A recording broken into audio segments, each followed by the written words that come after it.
A weekend without Lazio is a weekend lost. This is Lazio Lounge.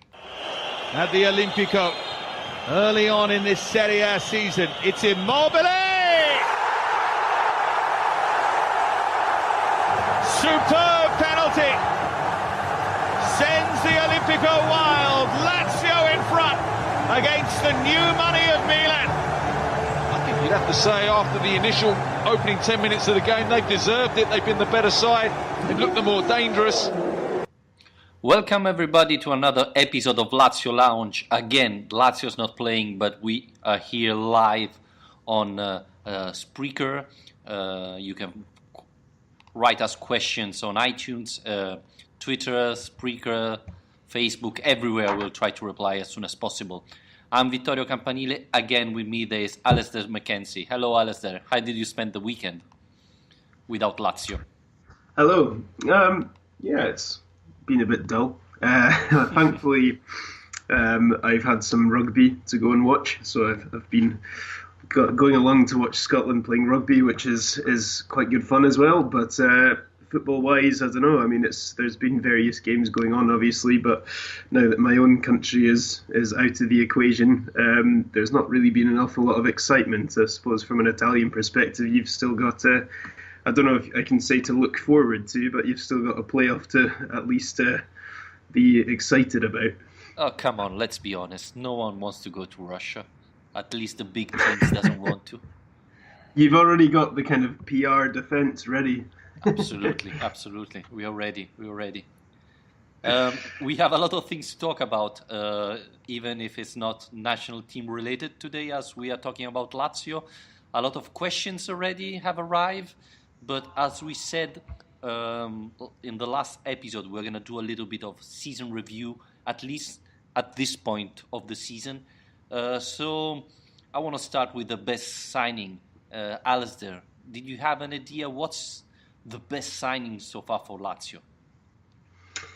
Best signing, I mean, we've discussed this after the Juventus game. I was talking about how that was Lucas Leiva's best game for Lazio and how he was my signing of the summer at that stage, and I would stick by that. I think he's not a flashy player in that he's not nearly hitting the headlines in the same way that Luis Alberto, Ciro Immobile, these guys are in terms of scoring a lot of goals or so on. But I think his performances at the centre midfield have been such a crucial part to Lazio's success so far.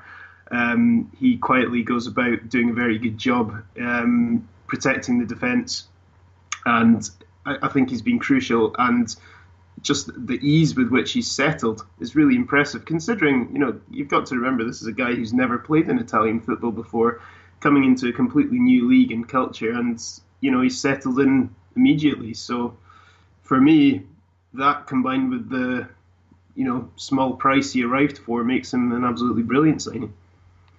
Yes, I mean, the experience he brought to the team, it's amazing, and he's the typical player that doesn't show up. You don't see it that much, but it's vital for a team who wants to succeed, who wants to win big matches, or want to be on the top of the league.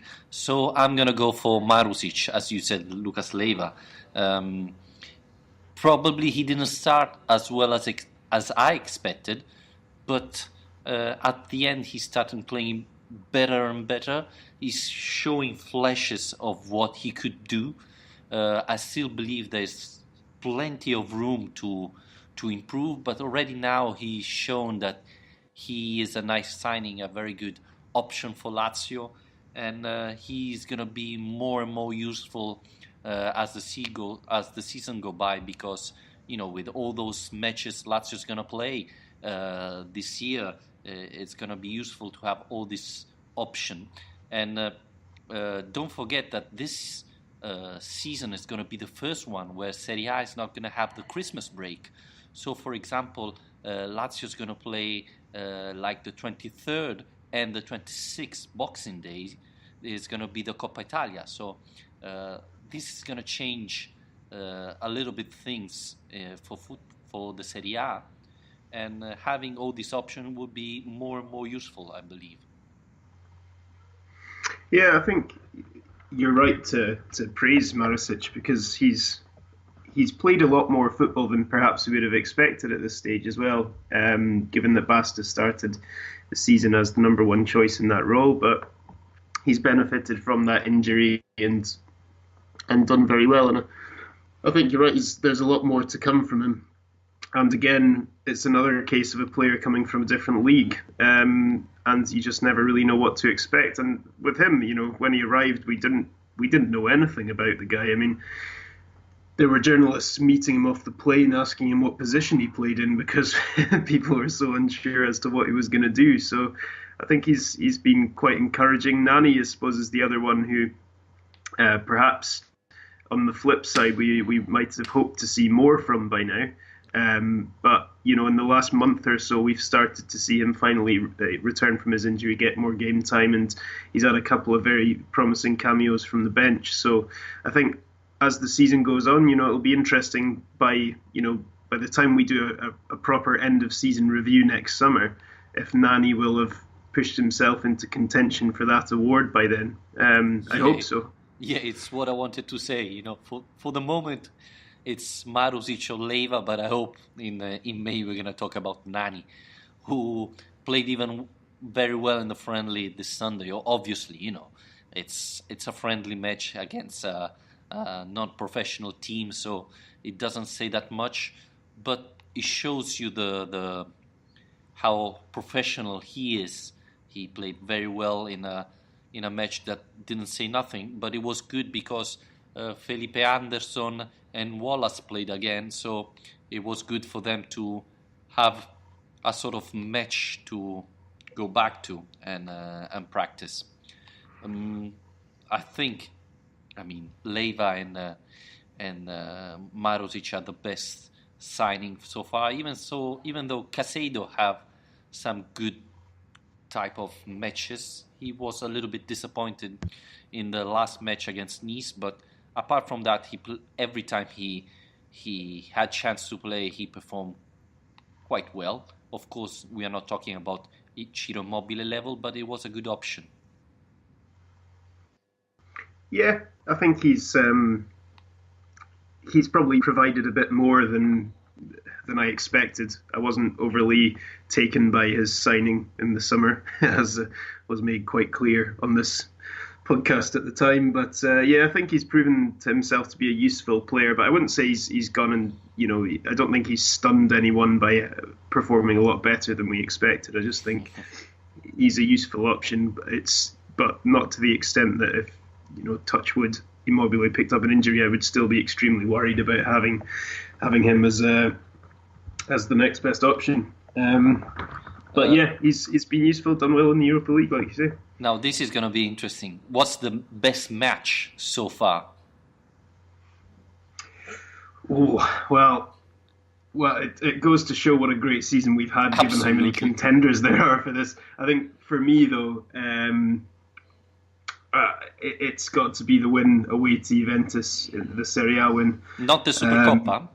Not the Supercoppa. The reason for that, I think, is just because the Supercoppa was a real statement of intent, and it showed how different this team is and that it was capable of beating the big teams, something we've struggled with before, but actually going away to Juventus in the league and doing it in Turin, something that hadn't happened to them by any club for over 2 years. That not only showed that Lazio are capable of beating big teams, but they're actually capable of challenging at the top this year. That was far more significant a result in terms of showing where this team is at, I think, than the Supercoppa, which is a one-off tournament. It was a fantastic win, don't get me wrong, but going and doing it in the league in front of their own fans is something else. And obviously just the sheer drama of the ending of that game, I think it's the kind of most adrenaline pumping match I've witnessed for quite a long time. Yeah, I agree, but I was thinking more between the Supercoppa final and Lazio Milan. I don't remember Lazio dominating a match with a big team coming to Rome with favors. Everybody was talking about Milan competing for the Scudetto. Was the first real test for AC Milan, and Lazio simply destroyed it. After 5 minutes, the match was pretty much over. AC Milan didn't have a chance. So it's true, Lazio had so far a great season that it's hard to pick the best match, which tells you a lot about Lazio season so far. Because, I mean, last year, I think, we didn't have that much discussion. I thought it was the derby. So this tells you a lot, and let's hope it continues like that. Yeah, I mean, even when you look beyond the obvious big games beating Juventus and Milan, you've got absolutely thrashing Sassuolo 7-1. You know, 2 wins against Nice in the Europa League with a B team. I thought those were both perhaps the first more than the second, but both very good results. There's been, apart from the draw against Spal, and obviously the Napoli defeat. But even in the case of the Napoli defeat, I think it's clear to all of us that Lazio were very unlucky in that game in terms of the injuries that were picked up, and the scoreline wasn't a fair reflection of the way the game was going before that happened. So, lots to be positive about. Hopefully, many more contenders to come next year. And one match you didn't talk about is Chievo-Lazio. And Lazio scored in the last second and the last minute of the match. And that was another key moment of the season, because it's never easy against Chievo. Lazio wasn't playing amazingly well, but proved that the team was there, was willing to win. And then you see what happens to Napoli, that everybody is saying, best team, they're winning the Scudetto, and they went there and drew. So this tells you a lot about this team. So, a lot of matches, a lot of positive things. Obviously, we hope it's going to continue throughout the season, but the first 3 months was really, really encouraging. Now we're going to talk about the surprise. I'm going to ask you, which is the surprise player of the season? I think Luis Alberto is going to be winning this easily. Yeah, it has to be Alberto, doesn't it? I mean, he's in terms of it being a surprise, people might come back and say, he's been a quality player all along, but I think the surprise is just simply the level he's stepped up to within this year. He finished last season quite well, but playing in the new role he's been put in behind the striker this season, he's been absolutely phenomenal, and that's been demonstrated, this weekend by him getting his first, not just first call up to the Spain squad, but actually getting his first cap coming off the bench for them as well. So, back in the summer, if you talked about, in 3 months' time, Luis Alberto will be playing for the Spain national team, you probably would have laughed. But I mean, he's been phenomenal, and it's surprised all of us. It's been very nice. Yeah, absolutely. Philip Pezzano asking, who are the standout players in this year Primavera team? What do you think? Well, you're the man with your ear to the ground with the Primavera team more than I am, I think. Well, this season Lazio's not playing that well with the Primavera. I know that Bianchessi's name, brought up new players. The mentality is to make youngster compete at a higher level, etc. But for the moment, Lazio Primavera didn't play that well. I'm a little bit disappointed. No one at the moment really impressed me so much. Last year we were talking about, you remember Mohamed, that it's called the Pogba, that was called the Pogba of Sweden, something like that. He disappeared. He's a little bit training with the first squad, but he's not doing nothing particular with the Primavera. So I'm a little bit disappointed, to be honest, because every year Lazio bring quite good players there, but no one stand out at the moment, really. Yeah, but despite that, it's worth saying that it's been really encouraging how many of the players have made it through to the team, and that's been such a thing under Inzaghi, is how many of the young players have been blooded, and the likes of Alessandro Murgia now being a kind of first team regular is great credit that these guys have made the step up through the Primavera into the first team. So I think Inzaghi did such a good job down there that it was always going to take a bit of a period of transition probably for the Primavera side to kind of get used to life without him, perhaps. Yes, and I would say that I wish one of the surprise would have been Murgia, but his play time has been very little, thanks to the surprise of Luis Alberto, I think, because with Luis Alberto playing that well, then Murgia didn't have all that time to play, and it's a little bit disappointed because he's a youngster, he's coming from Lazio Primavera, so you want to see him more, but it's not easy, especially when Lazio's playing that well.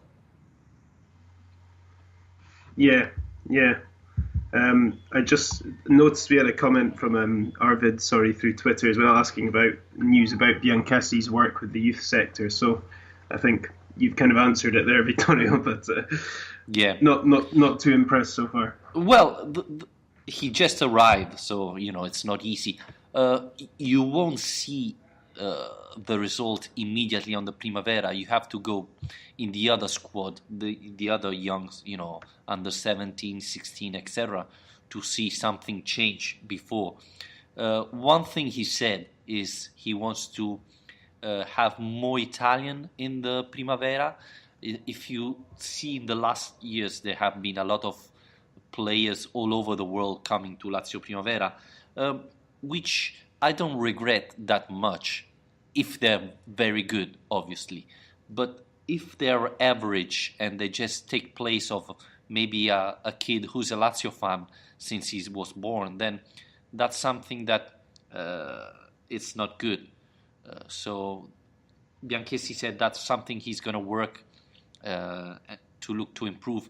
Especially, he said, Rome and Lazio region has a lot of players playing football. So if Lazio can cherry pick the best players there, then the youth academy will be really, really good and won't be necessary to go abroad to find quality players. So we're going to see what's going to happen. To be honest, Lazio beat Juventus even in the Primavera, so that was surprising, especially if you consider that Lazio Primavera so far, I think, won just a couple of matches, one against Napoli and one against Juventus. So things are moving. Let's see what's happened in the next few matches. Yeah, sure. I mean, not bad teams to have beaten, I suppose. It's the one positive thing there. Because sorry to interrupt you, even there things have changed. Before, Lazio was playing the South group, so with all the South team, and some weren't really, really strong, because the top team was in the Lega Pro and things like that. Now things have changed, so Lazio is playing against Juventus, etc. So, it's going to be more competitive. So it's going to be more a test, even though, there's a big discussion, say, is Primavera still useful? Because you see, Bayern or Barcelona B team playing in third division, etc. Maybe that's a better test to prove your youngster are good enough to play professional football. Yeah, well, it's quite a hard thing, isn't it, as well? Because I suppose the other option you've got is if players get loan moves. We've talked about that before, getting loan moves to kind of a Serie B team or something. There's no guarantee that you're going to get any more football doing that than there is staying where you are with Lazio. It's funny because I thought about you because you were saying about Cataldi and Benevento, right? Saying how useful it looks like there's rumors that Cataldi could come back this January to Lazio because there are rumors that Lotito is not happy, saying that he's not being tested there too much, he's in a too bad team to perform. and looking the injury of Di Gennaro, etc., maybe Lazio would need another player and Cataldi could come back. Well, I certainly wouldn't be against that. I mean, again, you would worry about. I mean, when I was talking about saying similar things to Claudio Lotito, worryingly, but saying that I wasn't sure how much Cataldi was going to get out of that loan move, given how badly Benevento are doing. And same thing can be said for Lombardi. But in that conversation, we also said, but if he was in Lazio right now, is Cataldi going to be playing for Lazio? And the truth is he isn't. And if he comes back in January, he's missed the stage of the season where you've got these Europa League group games where he might have more of a chance to play. And I think he's a good player and he's a good option. But, you know, if you're talking about somebody who's going to kind of stand in for Di Gennaro, well, we've hardly seen Di Gennaro this season, whether that's because of his ability or just because he's so far down the pecking order. Is another question. But after January, we're going to be talking about knockout European games, knockout cup games, and trying to keep the Serie A run going. So it's going to be hard for Cataldi to come back and actually force his way into the team ahead of, you know, all the great midfield options we've already got. Yeah, I agree. That's a very valid point. And on the other hand, I see Minala playing at Salernitana, and he's always starting. He's gaining a lot of experience. Again, that would have been maybe a better option for Cataldi and all our youngsters, going to a Serie B team where he can start, play, and improve. So, I don't know. We're going to see what's going to happen there. Interesting for Lotito to kind of make that point about Cataldi and not about Lombardi, though. If he's saying Cataldi's in a team that's not good enough to help him improve, why isn't he saying the same thing about Lombardi? Yeah, and Lombardi is even in a worse situation because he left because he couldn't adapt to the 3-5-2, and then he goes there and playing a 3-5-2. So it doesn't make sense at all.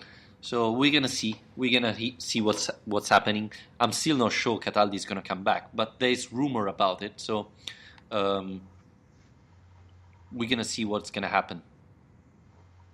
I think it's gonna be interesting. We didn't finish because after the surprise, we have to talk of the best player in general.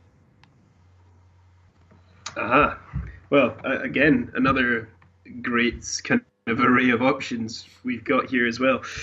I think for me, it's quite an obvious one. I mean, Alberto would be another big contender here, but for me, it's Ciro Immobile, simply because he's just completely irreplaceable for this team.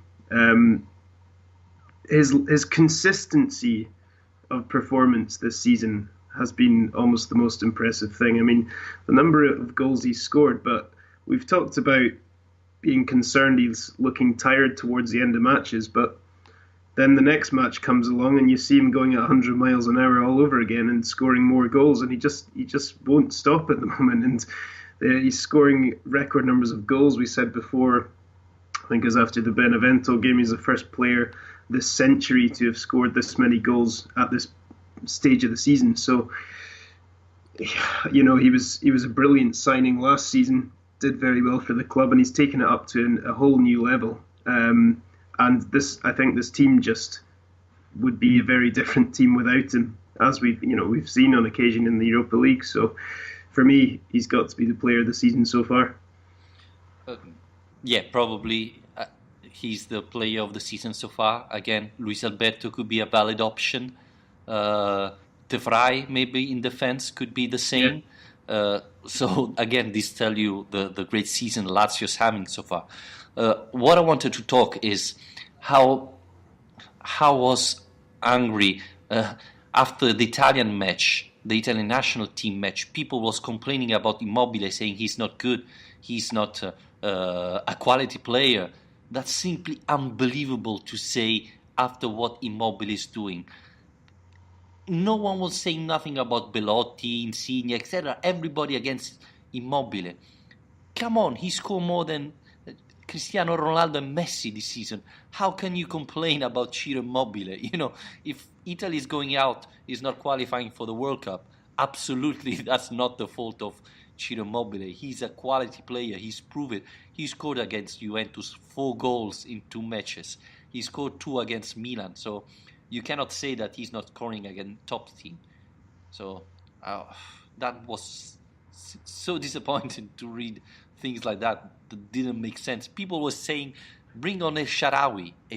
He played 2 decent matches. Ciro Immobile starts scoring in August. Where was El Shaarawy in August? Come on. It's simply ridiculous. Ridiculous. It is. I think the one thing I would have said about Immobile as well is that by now he has to have proved all his doubters wrong, because of what you said Absolutely. there. He's scoring it. He's scoring against everyone, every level of opposition. It doesn't matter. He keeps scoring. So it's ridiculous for anyone to question him anymore at this stage. He's been one of the best strikers in Europe, not just in Italy. Absolutely. We have a question from Jamal Al-Madani. I hope I spell it right. Do you think Ciro will carry Italy to Russia? I don't know. It doesn't depend all on him, unfortunately. But knowing him a little bit, I know he's going to play like it's the final of the World Cup on Monday. And so he's going to give his best. And if the other players are going to help him, then probably he's going to score.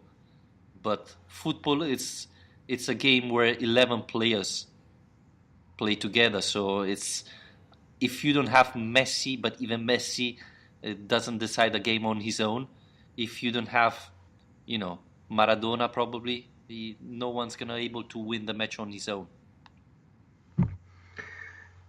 Yeah, I didn't see the first leg, unfortunately, so I can't really comment on his performance in that game. But what you can say is Italy have a better chance relying on Ciro than they do on their other strikers at the moment, because Belotti's not been playing at the same standard he was last season for Torino.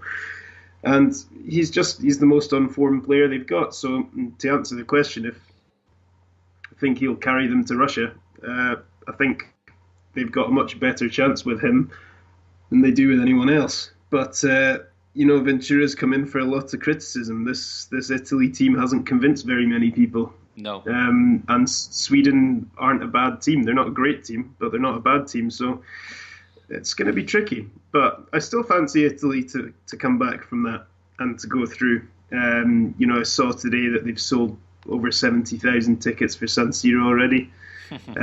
So it should be a good atmosphere. And, I think there's enough quality still in that Italy team to get through that tie, and especially with Ciro at the top end. I just hope he doesn't run himself into the ground before Derby week. No, yeah. We have to talk about that later. I mean, the Derby's coming up. There's a lot of things important that you're finally willing to accept that the Derby is upon us. No, I don't want to think about it yet, but we'll have to talk about it in this podcast, I think.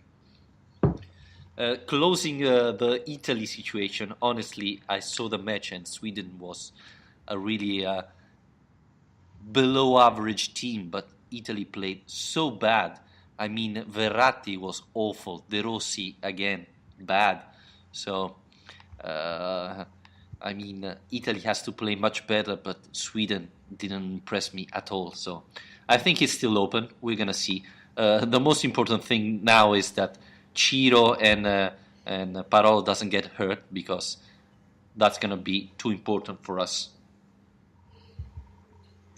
Yeah, and there's nothing where, injuries are bad enough at the best of times, but there's nothing worse than losing a player to injury when they're not even playing for your own team. So yeah, really, really keep fingers crossed for that one. Talking about injury, as we are switching to the Derby, it looks like, again, the Strakosha situation is not that serious.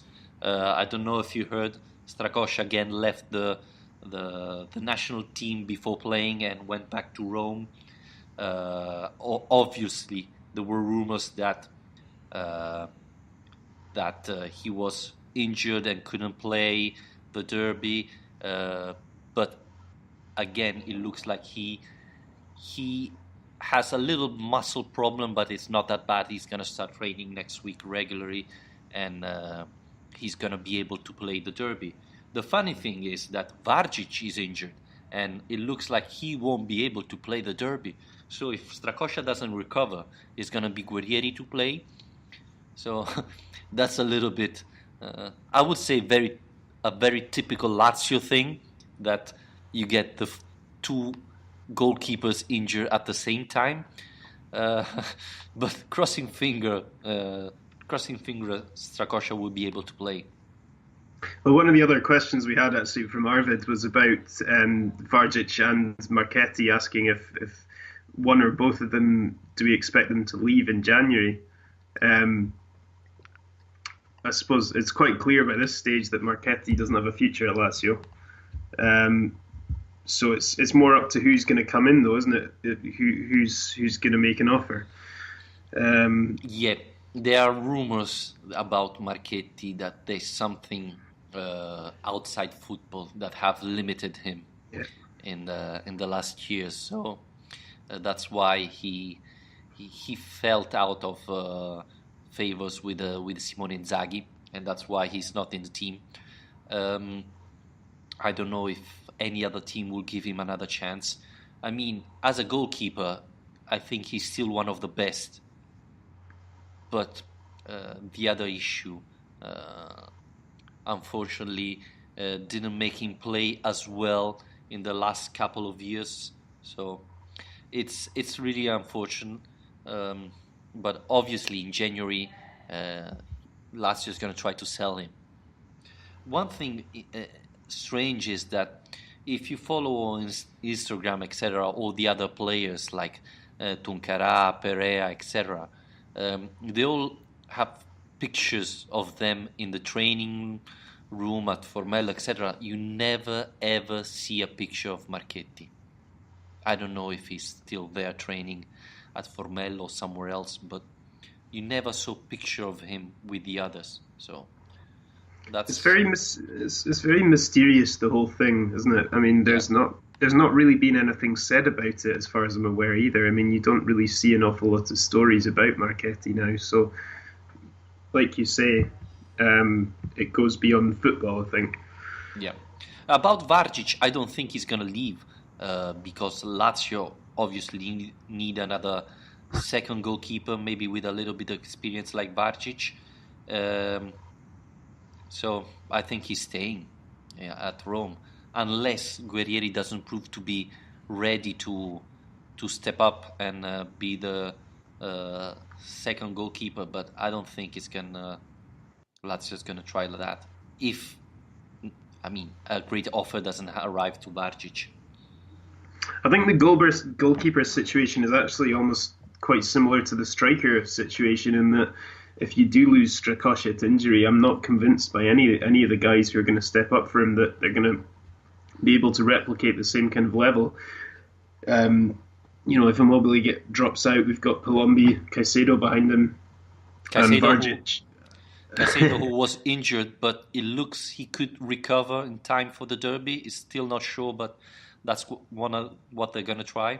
Sorry to interrupt you. No, it's okay. I mean, I think it's always a difficult position within the squads, the second goalkeeper, because you've got to get someone who's going to be happy enough sitting on the bench, and that's not easy to find in a professional footballer. But a lot of the time you tend to find older guys who are kind of coming to the end of their career. But I doubt Vargic is that happy about it, and I doubt Guerrieri thinks it's very good for his development as a young player to be not playing regular football. So I think that's probably something that will have to be addressed. Yeah, I don't know. I don't know about January though. I think perhaps at the end of the season, next summer maybe. Honestly, I was thinking this summer that Guerrieri could go to Salernitana. There is Bollini there that is doing a great job and knows very well Guerrieri. So I thought that would be the perfect solution for him. Because let's be honest, being the third goalkeeper means that you're not going to play this season. It's very good to train with the others, especially because Grigioni is probably one of the best goalkeeper trainers now in Serie A. He's really, really good. Just see what happened with what he did with Muslera and all the others, how they improved with him. So that's going to help for sure Guerrieri. But I still believe that when you're young like that, you need to play to gain experience. Yeah, definitely. Yeah, and it's useful to have this link up with Salernitana, which we've talked about before. And yeah, I agree. It seems kind of obvious in a way for Guerrieri that he should be going somewhere else to get a club. But I don't know. It's hard to say how much you benefit from the training and the gaining experience from the guys around you, and how much you gain from actually playing every week. I don't know. Only he will know the answer to that, I suppose. Yeah, absolutely. And I was thinking Lazio's not using Salernitana as well as they should. They should send all the top youngster there. Instead, if you see, they're only a couple. So I think that's something you should improve. Lazio should improve, but I don't know what's going to happen this January. Don't think this January. Closing about the goalkeeper, replying to Filip Pezzano. If Strakosha is not fit for the derby, probably Guerrieri is going to play because Vargic it looks to be injured. He didn't play in the friendly match this Saturday. Guerrieri played both the two halves, so this tells you how bad the situation is at the moment for Vargic. But crossing fingers, Strakosha should be able to play. Yeah, hopefully. Should we? Is it time to move on for a proper derby? Yeah, derby let's preview? go. Are you ready? Let's go. Well, first question we've had about this was from Walid Mohammed, who just said, "Do you think this new AS Roma is good enough to beat Lazio?" I hope not. I saw quite an interesting story this morning about how this is the best kind of form as a combination of the derby for I can't remember exactly how long, but a long time. So in terms of how many points both teams have kind of clocked up by this stage. And Roma, it's fair to say, really weren't looking very convincing under Di Francesco at the start of the season, but their more recent form has been fairly impressive. Most of all, I suppose, those Champions League games against Chelsea. So to answer that question, this Roma team, of course they're going to be good enough to get a result against Lazio. The question is how likely that is, I suppose. I think, in my mind, having seen what Inzaghi can do in these big games, I'm still thinking Lazio are big favourites for this, simply because he's proven he can outsmart tactically better coaches than Di Francesco. And also one of Roma's great assets this season has been their defence and keeping clean sheets. But Lazio just don't fail to score in games, really. It's something I'm quite relaxed about most of the time, is that we will eventually score a goal. So I still think we're going into this in a good position. I hate to jinx things, but I think I would still put Lazio in this game as favourites. I don't know. I mean, Lazio is probably playing better than Roma, yes, but Roma is not playing that bad. Inzaghi at the moment has proved to be better than Di Francesco, and to be honest, yes, Roma is had a couple of very good games, but never performed. Lost against Inter, lost against Napoli, didn't play against other top teams. So you really don't know how they are performing, to be honest. It's gonna depend a lot on how Ciro Immobile and the other national player will come back. If Ciro Immobile will be tired and won't playing as his best, then Roma can win it. And the other way around, they say that Nainggolan is injured. He's not sure he's going to be able to play. So it's strange, because after an international break, you never know which team will show up. And in a derby, everything can happen. So I wouldn't be surprised if the match will finish, with one of the two teams winning. Everything can happen, I think. But probably Lazio never arrived in a better situation in a derby, better than this year, I think. So that's for sure something you have to point out. Yeah, what I would say as well is that with the system that Roma play, 4-3-3, and the wingers they've got, it's going to be a big test for Marusic if he's starting this game defensively. And that's something I've raised concerns about before on several occasions, is that I'm not convinced he's much of a defender, or at least he still has a lot more to learn defensively. So I think the wing backs are going to have a really crucial role in this game. At both ends, obviously, going forward and in defence. But you really don't want your right or left centre backs being dragged out to have to deal with the wingers and kind of expose De Vrij in the middle. I don't want to see that happening, but I think that's something that Di Francesco possibly could try and target. You remember last year Lukaku had an incredible role again. That could be the option, playing with a 3-5-2 with Lukaku and Marusic pushing a lot could be very dangerous for Roma, because as you were saying, playing with a 4-3-3, it's tough for them. No one knows who have to take Lukaku, for example, and if Kolarov, that I think it's one of the secret of Roma at the moment, doesn't attack, then Roma's going to lose a lot. And you saying that Marusic is not a great defender, well, Kolarov as well. It's more dangerous when he attacks than that when he defends. He's not that great left back when he has to defend only. So probably that's going to be the key of the match. I think the biggest question for Roma is how to stop Luis Alberto, because he's playing in between midfield and defense, so it's never easy to stop him. And on the other side, you have to see how Roma play with Nainggolan, etc. That's going to be the key. Obviously, without Salah, I think Roma loses a lot in front.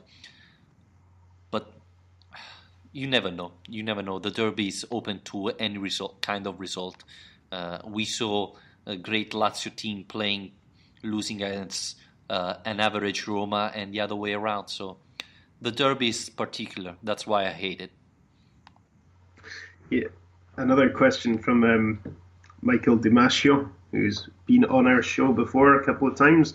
He's asking if we have any derby rituals or superstitions that you like to do leading up to the match. Do you have anything like that, Vittorio? Well, when I was in Rome, me and my friend, usually we were going in front of the Curva Sud and then going around the Olimpico before entering to the derby. So we did it once for mistake, and Lazio won, and obviously after that we had to do it all the time. with our Lazio scarf, obviously. Yeah. I'm not a particularly superstitious person, so I don't really have anything, I suppose, quite like that. But I do find that I get quite wound up before in the build up to the game. So generally, what I tend to do is just go for a walk by myself about an hour before the game and just kind of wander around and try and clear my head. But that's about it. Nothing weird. I'm not touching every wall 6 times or anything like that. This season, for I think pretty much all the Lazio matches.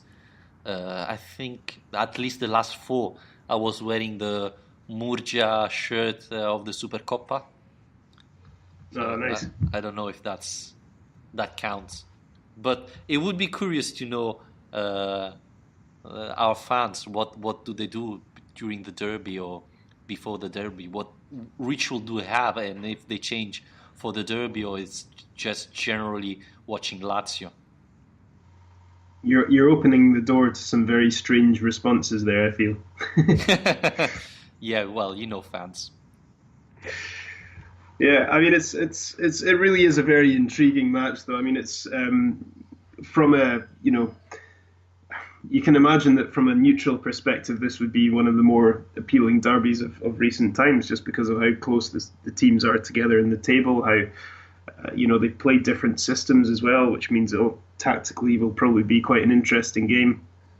A lot of big names who are on form. I think Stefan de Vrij's form and the fact that he's not been called into the Netherlands squad, I think that's really encouraging, because I really trust him, the way he's been playing, to deal with Dzeko, who's a guy who, with his physicality and also the way he can finish, when he's in the mood, he can be quite a decisive player. But I think in De Vrij, we've got somebody who I feel quite confident who can deal with that threat. Lazio's defence generally this season has been really impressive, much more impressive than I'd expected. But this is another really big test, and we've talked about this team winning big games this season and beating big teams. Well, there's no bigger test than that than this Saturday. This is the one. I mean, the Supercoppa, the Juventus win, Milan game, they're all fantastic results, but this is the one that means more than anything to the fans. And Inzaghi, of all people, he'll be completely aware of that. But it'll be interesting to see how Inzaghi and the players deal with the kind of build-up to this. Yeah, I think you're right talking about De Vrij. He should be a key player. And don't forget, if Lazio win, they go 1 point from the leader of Serie A. So it could be a really important derby even for the table. So really, really important. And probably was a while that Lazio didn't have a derby so important. Maybe the first year of Stefano Pioli, when Lazio lost against Roma, and winning that, they would have passed them and arrived second. Mm-hmm. So maybe. Well, I suppose the Coppa Italia semi-finals, but in terms of a Serie A derby, yeah, you're right. It's very, very nicely poised. It's just a shame that the last Serie A match was called off, because otherwise we could have been 3 points even better off at this stage. Yeah. Again, I don't know what would it happen with the pitch in that situation, but again, it gives you an extra layer of mystery, because players have been out from called to the national team last week, so you don't know how they will arrive, and Lazio didn't play 2 weeks ago, so again, you don't know in which form they are. So it's gonna be interesting to see, and it's gonna be interesting to see, especially what's happened with Milinkovic-Savic when he's gonna come back, in which condition he's gonna come back, and if he's gonna arrive on time to play for the derby.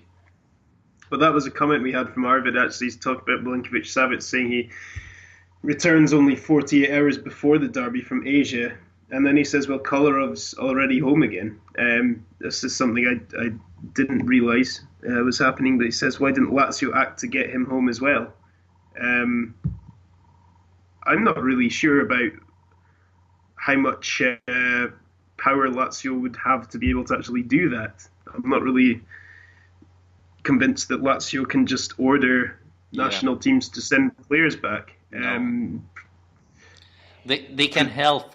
They can help with the transportation, book a flight, a private jet to bring him back. But I don't think that would have changed that much. So. Yeah, I mean, we were kind of talking about this briefly before we came on air, and that it's taken this long for Milinkovic-Savic to actually finally get recognition he deserves and called up to his national team. And it's actually really annoying that this is the moment he has, because now he's off in the Far East, and it's not ideal preparation, really. I think the other interesting thing is, or the other kind of intriguing thing is, that by the time Lazio play this game, because the Udinese game was postponed, it's going to have been 16 days since our last match. And I don't know how you feel about this, if this is a good thing that players have had more time to rest and prepare for this game, or if it's a bad thing that they're not going on to it in the kind of, with the kind of momentum of form that they were in beforehand. Do you think any of that momentum could have been lost by skipping a match and then having an international break? It could, honestly, could. But on the other side, I think players like De Vrij has 2 extra weeks to recover. That's going to be very good for him. I don't. They played so much this season that I don't think that 2 weeks of break is going to create big problems. The biggest issue is find out how they come back from the national squad, the guys like Milinkovic-Savic and so on. That's going to be interesting, and it's going to be probably the key for this match. Yeah, and I suppose it's not something that he's used to as well. This being the first time he's been called up, whereas the more experienced players who do these international breaks all the time will know how to deal with it best. Whereas Milinkovic-Savic, it's going to be new to him. He's young. He's young. I don't think that's going to be very important. He's young. He's not going to be struggling to recover. The important thing is he arrives on time and he doesn't get injured. That's the key part. But the most concerning thing it would be, you said how Inzaghi is very good to prepare this kind of matches. With Milinkovic coming so late, would that mean that he's not going to be starting because he prepared the match with other players? Or do you think that Inzaghi will still make him play? I would expect Inzaghi to do his preparation in the understanding that Milinkovic-Savic will be there.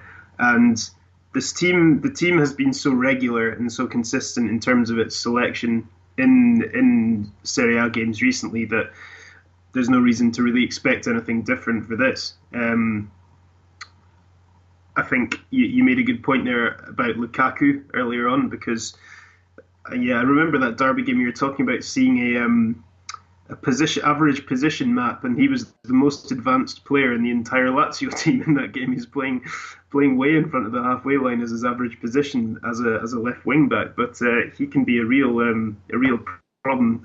I would still probably expect Lulic to start and Inzaghi to use Lukaku from the bench though.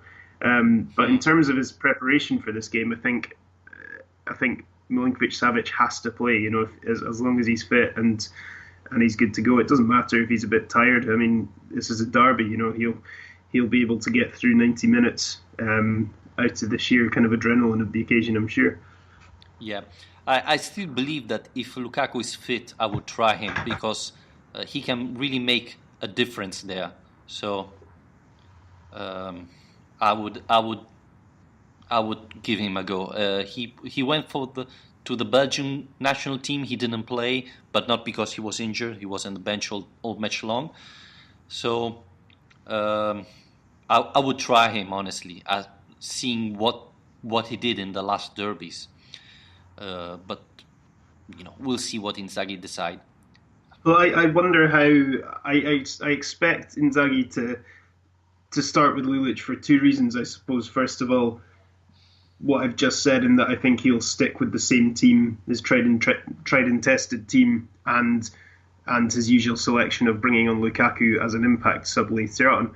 But also, secondly, because this is a huge game and Lulic is the captain of the team, and I think this is the kind of occasion in which having those kind of leaders on the pitch does become a really big deal, and his influence from the start, at least, could be a big reassuring factor to the rest of the team. Now, Lulic has not been completely convincing this season, especially in that role for me. He's had a couple of good games, but most of the time I think he's disappointed me. But I still think for a game like the Rome derby, which obviously Lulic has such a fantastic record in, he'd probably be looked upon as Inzaghi as someone who's been there and done it before, and who at least until the second half can kind of make sure that everybody is settled and ready for it.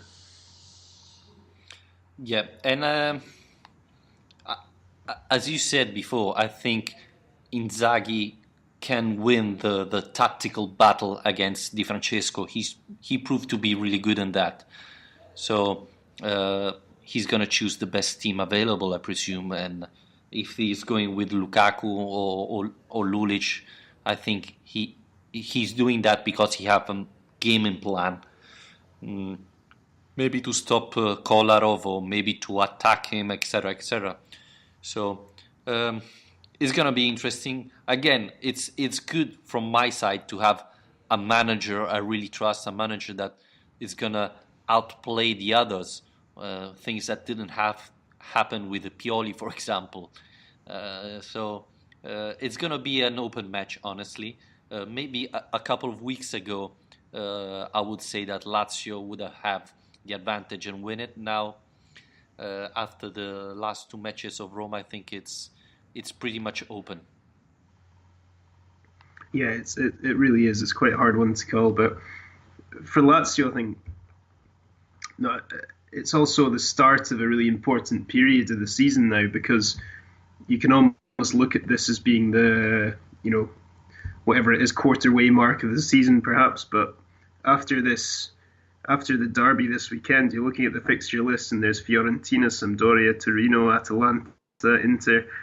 It's a really hard kind of run of games now, and all games that Lazio should be looking to win, but more testing than what's come before with Benevento and Bologna, Cagliari, these games. So I think this is a really key part of the season, the lead up to Christmas, to actually make sure that when it comes to the turn of the year, Lazio is still where they from the start of the season deserve to be.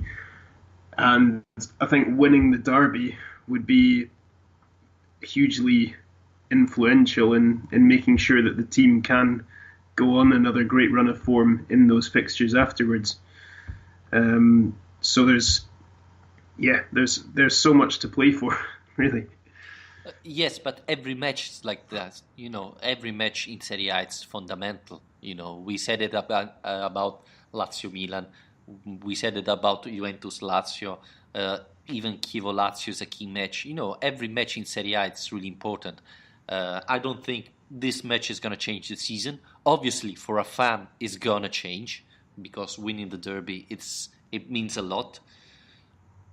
But if Lazio loses, this doesn't change anything of what the team done so far.